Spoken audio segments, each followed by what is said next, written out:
Good morning, Storm Nation. It is Wednesday morning, and today what we're going to do is we're talking about sales process. We're talking about something that can help your sales process indirectly is related to sales, but we'll get to that in a minute. Friday's episode, what I want to do is I get so many questions about fill up. How quick can we fill up? So I've reached out to a number of different people, and I wanted to get their take on it. So Friday's episode is all about the fill up rate, what you can expect. Now, obviously, many criterias affect this fill up rate. So that's a caveat. I've got to mention that because obviously not all fill-up rates are exactly the same, but it might give you some sense of idea as well. And I'll go through what I'm expecting in my different locations that we're going to be filling up, hopefully, the fill-up rate, etc., and what I am earmarking, I suppose, because for my projections. And always give yourself some wiggle room. You don't want to be under pressure for cash flow. I know how important that is. And we're going to talk about it on Friday. I think it's an important episode for everybody on Friday, something that I am really, really passionate about. And then next week, we may have 4 episodes because I need to get, obviously, the weekly figures out. I need to get the monthly figures out. I'm going to talk to you about why I chose a certain software. And then we have a founder from a software company coming on next Friday. So really, really interesting stuff. I absolutely love it. I love it.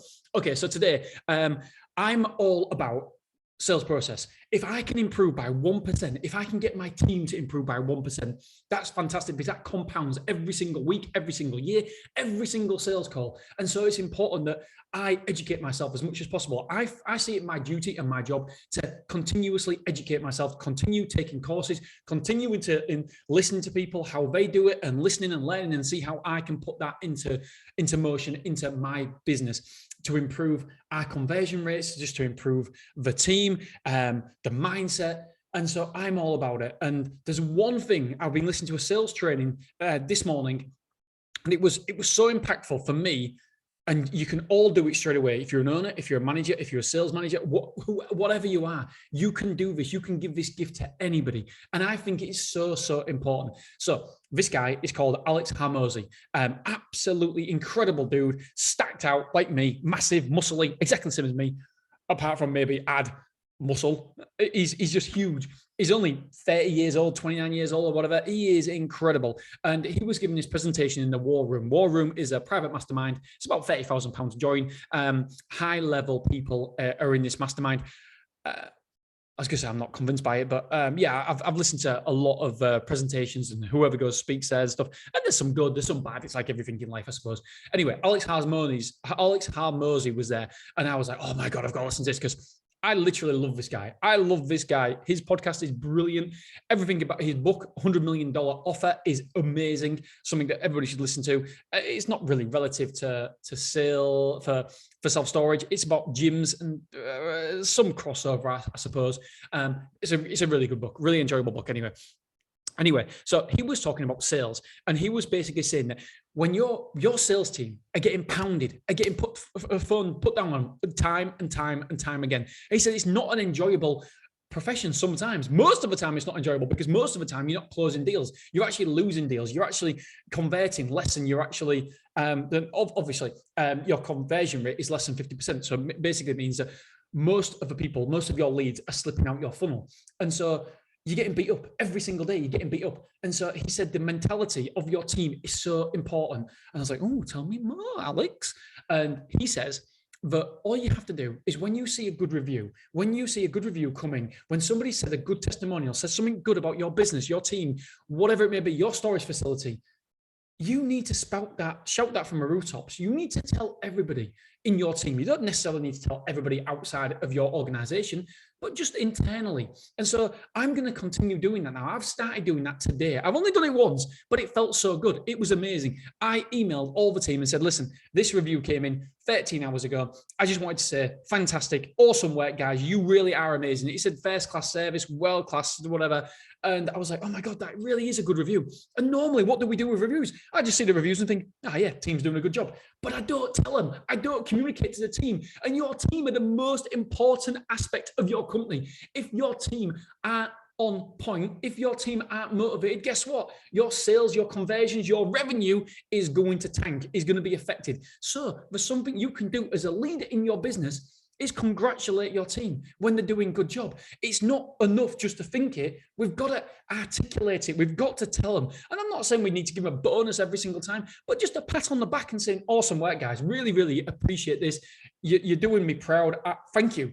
Thank you. And here's the review. I copied it in and said, I spent 5 minutes writing that email to the team. I emailed 4 people and just said, you're amazing. Thank you so much. I massively appreciate this, because that level of commitment, that level of service is only going to help the business. It compounds, the compounding effect of good customer service. Then that one customer is going to go out and tell other people. And so why not? Why not tell the team? You want a motivated sales team. Of course you do. I can promise you, a motivated sales team will convert better than an unmotivated sales team. And it's your job as an owner, your job as a leader, your job as a manager to motivate the team. And so many of us don't do it. And I've got to be honest, I try to do it, but I don't do it very much. Well, I dare say that I do it more than most people, because I really do appreciate my team. I think I've got an amazing team. I think I've got the best team in the business. Sorry, everybody else. But I probably don't tell them enough. And I dare say that you listening to this don't tell your team enough as well. And if we can put it this way, this is not going to have a negative impact on your business. Doing this can only have upside. It can't have a downside of just saying, thank you, well done. Amazing work, guys. You guys rock. You're amazing. I think about you guys rock. You're amazing. Thank you. So why don't we do it? Why don't we do it more? Why don't every single person here do it more? I don't know. And I, for one, I'm going to start doing it. Please start doing it. It's only a little hack, but I promise you, it will only have a positive impact on your business. Right, guys, I'm off because I've got loads of podcasts to record. I've got loads of stuff to do. And I'm super, honestly, so excited about this industry. Had a call today with somebody who is starting in the industry and is so excited about it. And there we go. Yeah, it's just an incredible business. And I know more and more people listening to the podcast now, and more people are wanting to come in this industry. And I can only say, welcome. I'm not saying there's no downsides. Obviously, there's a risk. There's a risk to every single business. But self-storage, if you do it right, if you get the right location, it is beautiful, my friends. I went to see another, I just want to quickly say this, because I'm super excited. I got another phone call from the developer and said, Dean, we're developing a McDonald's or a Burger King, an Acosta, or a Starbucks on this site. There is room for a 10,000 square foot building. Would you be interested?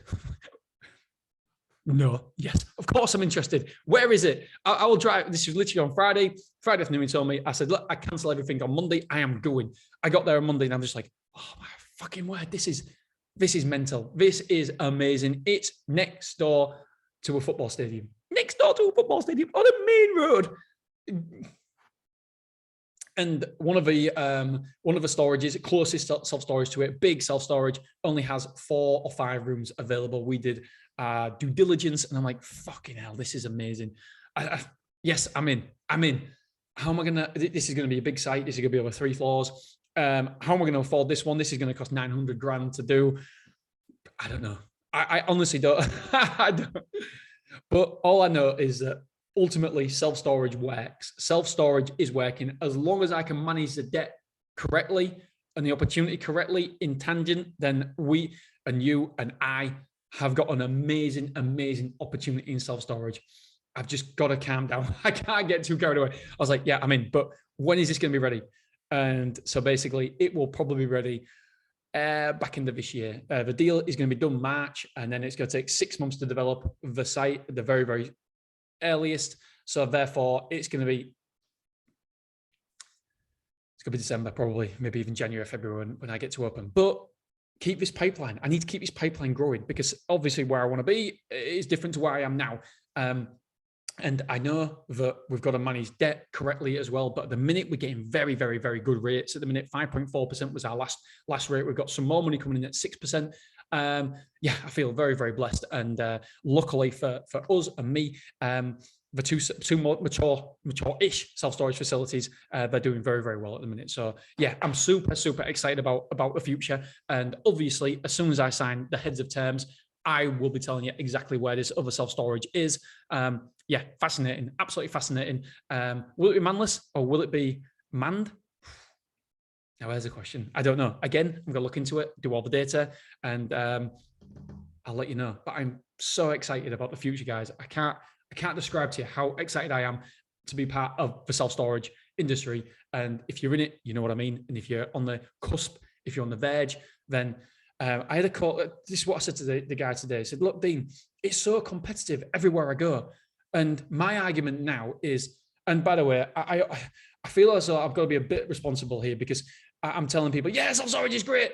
There is obviously going to be losers. There is obviously people who aren't going to make it work. But if you are knowledgeable, if you get a good, if you get good advice, then there's no reason why you shouldn't make a fantastic living with self-storage. But there is risk. I've got to, I just feel as though I've got to put that in every single time I talk about it, because it's almost like I'm saying, nah, you can't lose. Obviously, you still need to be a good operator. You still need to do the right things correct. But yeah, I was talking to someone today and they were saying about competition everywhere. And I was saying, listen, when I talk in America to people about self-storage and I say 0.74 square foot per capita, they laugh at me when I start talking about the competition. They're like, 0.74 square foot, incredible. We're like 9, some places are 15 square foot per capita. And we're still building, we're still developing, we're still buying. I'm like, fuck, yeah, I know what you mean. So my argument now is if it's a good location and it's not completely overbuilt, if it's not over 2 square foot per capita, I mean, London's completely different. Forget London's a whole new kettle of fish, a different animal, different beast. But if it's not, I mean, again, it's not one size fits all. But for me at the minute, if I can outposition people and I know there's a demand there, I'm not really bothered if it's 2 square foot per capita.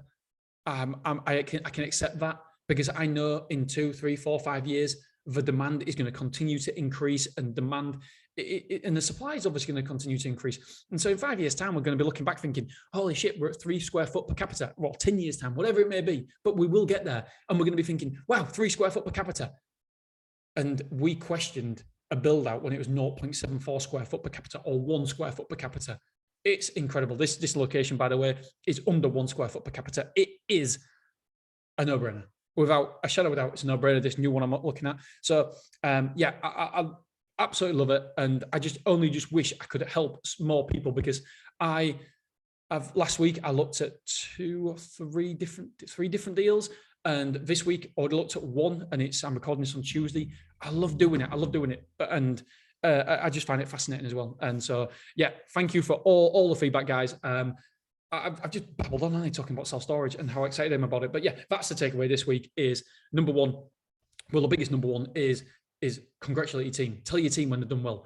It's no good just thinking it. You've got to articulate it. You've got to tell your team, because I promise you a motivated team is much better. And an appreciated team as well is much better than underappreciated and undermotivated team. So get out there and appreciate your team. Gotta go. See ya.